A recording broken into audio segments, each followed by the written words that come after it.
आजमगढ़ में हर वर्ष की भांति इस वर्ष भी शिक्षा से वंचित बच्चों को मुफ्त शिक्षा देने वाला संगठन सुदीक्षा नई राह फाउंडेशन ने बाल दिवस समारोह पर हर साल होने वाले कार्यक्रमों की श्रृंखला में इस बार भी भव्य कार्यक्रम शिक्षार्थ का हरियौत कला केंद्र में भव्य आयोजन किया, जिसमें मुख्य अतिथि के रूप में आजमगढ़ के जिलाधिकारी रविंद्र कुमार ने शिरकत की और बच्चों द्वारा किए गए कार्यक्रम का आनंद लिया। इसके साथ साथ नन्हे मुन्ने बच्चों द्वारा एक से बढ़कर एक मनमोहक प्रस्तुति भी दी गई, जिसको लोगों ने देखा और कार्यक्रम की सराहना की। कार्यक्रम के माध्यम से लोगों को शिक्षा से वंचित बच्चों को संगठन से जुड़कर मदद करने और महिलाओं को सशक्त बनाने के लिए विशेष ध्यान केंद्रित कराया गया। सुदीक्षा नई राह फाउंडेशन के इस कार्यक्रम शिक्षार्थ में लंबे समय से इस संगठन से जुड़कर जितने लोगों ने समाज में शिक्षा से वंचित बच्चों के लिए काम किया है, उनको भी मंच पर सम्मानित किया गया।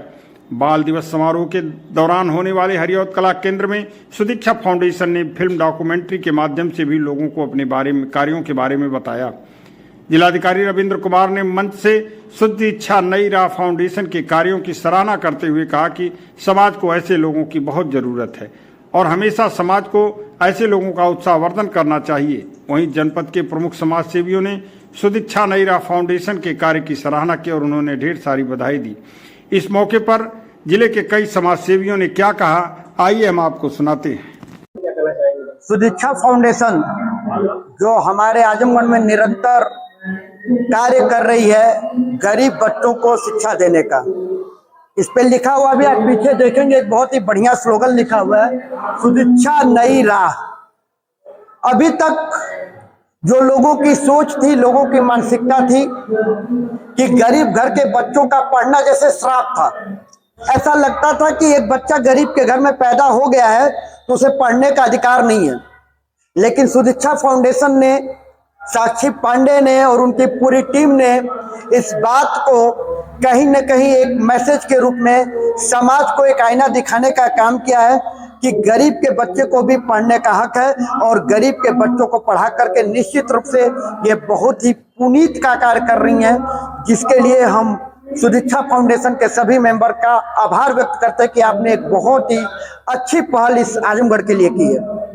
रमाकांत वर्मा, प्रबंधक प्रतिभा निकेतन स्कूल। आज जो है सुदीक्षा फाउंडेशन के तरफ से जो एक सांस्कृतिक कार्यक्रम रखा गया था। सुदीक्षा फाउंडेशन का जो कार्य है वो बहुत ही सराहनीय है। समाज के जो ऐसे वर्ग है जो आज भी विद्यालयों से विहीन है, हमारी तमाम प्राइवेट एनजीओ लगे हुए हैं, गवर्नमेंट की एजेंसियां लगी हुई हैं, फिर भी वो बच्चे आज भी विद्यालय नहीं पहुंच पा रहे हैं। ऐसे बच्चों को ढूंढ करके और वो लगभग 6 वर्षों से उन्हें पढ़ाने का काम कर रही है, समाज की मुख्य धारा से जोड़ने का कार्य कर रही है ये संस्था।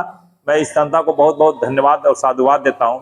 साथ साथ इसकी जो सचिव हैं साक्षी, मैं साक्षी को बहुत बहुत बधाई देता हूँ कि उन्होंने आज मुझे पता लगा कि वो इंटर पास होने के बाद ही इस वर्ष को अभी उनकी खुद की अपनी पढ़ाई पूरी करनी थी, लेकिन उनके अंदर राष्ट्र प्रेम, देश प्रेम और इस समाज का जो शिक्षा से वंचित तबका है उससे कितना प्रेम था कि उनके बच्चों को पढ़ाने का कार्य किया। बहुत बहुत बधाई, धन्यवाद। मेरे बच्चे स्कूल के तो कार्यक्रम में परफॉर्मेंस करने आए थे, ये दिखाने इन बच्चों को, जो बच्चे समाज से छूते हैं, वो भी इस तरह से यदि पढ़ेंगे लिखेंगे तो इन बच्चों की तरह से एक दिन डेवलप करके आगे बढ़ेंगे और वो भी देश की मुख्य धारा से जुड़ जाएंगे। सुदीक्षा नई राह, इसकी सदर मोहतरम जो साक्षी पांडे जी हैं, उनका कारसाजी का ये मयार है कि जितनी भी मुबारकबाद दी जाए वो कम है। डॉक्टर साहब भी आ गए, जितनी भी मुबारकबाद दी जाए वो कम है। क्यों? क्योंकि ये यतीम बच्चे जो बिल्कुल स्लम में हैं, जो दुनिया की बहुत बड़ी बड़ी नज़रों से भी छूटे हुए हैं, ये जो फाउंडेशन है उन बच्चों को देखी और उन पर काम कर रही है, उनको मुख्य धारा में लाने का काम कर रही है। तो मेरे हिसाब से ये बड़ी नेक कोशिश है। सर, मेरा नाम साक्षी पांडे है। हम लोग एक संस्था चलाते हैं जिसका नाम है सुदीक्षा नई राह फाउंडेशन। हम शिक्षा से वंचित बच्चों के लिए कार्य करते हैं, उनको शिक्षा दिलाना, स्कूल में दाखिला कराना, मेडिकल फैसिलिटीज मुहैया कराना, तमाम विषयों पर हम काम करते हैं। हर साल की भांति इस साल भी हम चिल्ड्रंस डे सेलिब्रेट कर रहे हैं। आज हरियौत कला केंद्र में हमने अपना एक कार्यक्रम आयोजित किया था जिसका नाम दिया था हमने शिक्षार्थ। हमने इसलिए दिया था क्योंकि हम शिक्षा के क्षेत्र में ही काम करते हैं। इस कार्यक्रम में मुख्य अतिथि के रूप में हमारे जिले के माननीय जिलाधिकारी महोदय श्री रविंद्र कुमार जी थे, साथ ही साथ डीएफओ मैम थी आकांक्षा जैन जी, तमाम आजमगढ़ के हमारे सहयोगीकर्ता, हमारे सीके त्यागी अंकल, सुधीर अंकल, आनंद अग्रवाल अंकल, मनीष भैया, तमाम बड़े जितने भी लोग यहाँ के हैं, डॉक्टर्स हैं, स्कूल्स के ओनर्स हैं, बिजनेसमैन हैं, हर तरीके के हर फील्ड के लोग हमारे साथ जुड़ रहे हैं, हमारी मदद कर रहे हैं, हमारे इस मुहिम का हिस्सा बन रहे हैं।